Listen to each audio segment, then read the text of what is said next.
বন্ধু বান্ধৱীসকল কি খবৰ ভালে আছে মই আজি আহি আছো এক নং নেঘেই বিললৈ আৰু তাত এগৰাকী আই আছে আইগৰাকী কেনেকুৱা ধৰণৰ প্ৰতিভা তাকে লবলৈ বুলি এই ভিডিঅটো প্ৰস্তুত কৰিবলৈ আহিছো আৰু জয়জতে আপোনাসকলক সকলোকে মোৰ চেনেল এম জন গগৈ ইউটিউব চেনেললৈ আপোনালোকক সকলোকে স্বাগতম জনাইছো আৰু আহক দেৰি নকৰো আমি ভিডিঅটো মাজলৈ যাওঁ সেই গৰাকী আইক লগ কৰো আহকচোন তেখেতৰ হুমধু হৰিনাম কেনে ধৰণৰ আপোনালোকক এই ভিডিঅ'ৰ যোগেদি দেখুৱাই যাবলৈ চেষ্টা কৰিম আহক যাওঁ ভিডিঅ'টো মাজলৈ তো মই যি গৰাকী আই কথা কৈছিলো সেই আইগৰাকী ওচৰলৈ মই ইতিমধ্যে আহি পাই গলোহি আৰু মই প্ৰথমতে আইগৰাকী নিজৰ মুখে চিনাকি পৰিচয়টো মই আগবঢ়াবৰ বাবে অনুৰোধ জনাইছো তোমাৰ নামটো নমস্কাৰ মোৰ নাম শ্ৰীমতী প্ৰিয়ংকা বৰা হয় হয় এতিয়া জানিছে নিশ্চয় নেঘেৰিবিল গাঁও এই আইগৰাকী বহু প্ৰতিভা আছে বহু প্ৰতিভা লুকাই আছে এই আইগৰাকীয়ে হৰিনাম আৰু দিহানামসমূহ গাই পৰিৱেশন কৰে আমিও কেতিয়াবা কিছুমান অনুষ্ঠানত আমি যাওঁ লগত বাদ্যযন্ত্ৰত কিছুমান সংগত কৰি দিওঁ ভাল লাগে বৰ বেছি এটা দীঘল নকৰোঁ এই আইগৰাকী আৰু এটা কথা সদৌ অসম দিহানাম গোটৰ সদস্য হিচাপে অন্তৰ্ভুক্ত হৈ আছে আৰু গতিকে বেছি দেৰি নকওঁ আমি প্ৰথমতে যাতে এটি নেগেৰা নাম শুনি লওঁ আহকচোন যাওঁ আমি নেগেৰা নাম খাৰিলৈ প্ৰথমতে আমাক কেতিয়া কি শুনাবা মই গাহৰ গজেন্দ্ৰৱতী নেগেৰা নাম হয় নিশ্চয় নিশ্চয় দৰ্শকে শুনি ভাল পাব শুনকচোন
বৈষ্ণৱসকলৰ সকলোৱে এই গীতটি নিশ্চয় শুনি ভাল পাইছে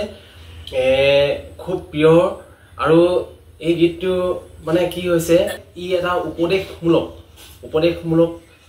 উপদেশ দিছে এই গীত ভাগিয়ে এই নাম ভাগিয়ে গীত বুলি ক'লে ভুল হ'ব আৰু আহক আমি আকৌ পুনৰ এটি খৰ নামলৈ আগবাঢ়ো ইয়াৰ পিছতে এটি খৰ নাম আগবঢ়াব আমি বৰ বেছি এটা দীঘল কৰিবলৈ বিচৰা নাই সেইকাৰণে আমি কাটি দিছোঁ অকমান আৰু আমি এতিয়া খৰনামলৈ যাওঁ খৰনাম এটি পৰিৱেশন কৰিব প্ৰিয়ংকা বৰাই হে গুৰুজন ভৱ নদী পাৰ পাৰ কৰি দিয়া হে গুৰুজন ভৱ নদী পাৰ কৰি দিয়া কীৰ্তন লম ঘোষা অমৃতৰ ভৰাল কাৰণ নালি দীঘলীয়া ঘোষা হে গুৰুজন ভৱ নদী পাৰ কৰি দিয়া হে গুৰুজন ভৱ নদী পাৰ কৰি দিয়া নিশ্চয়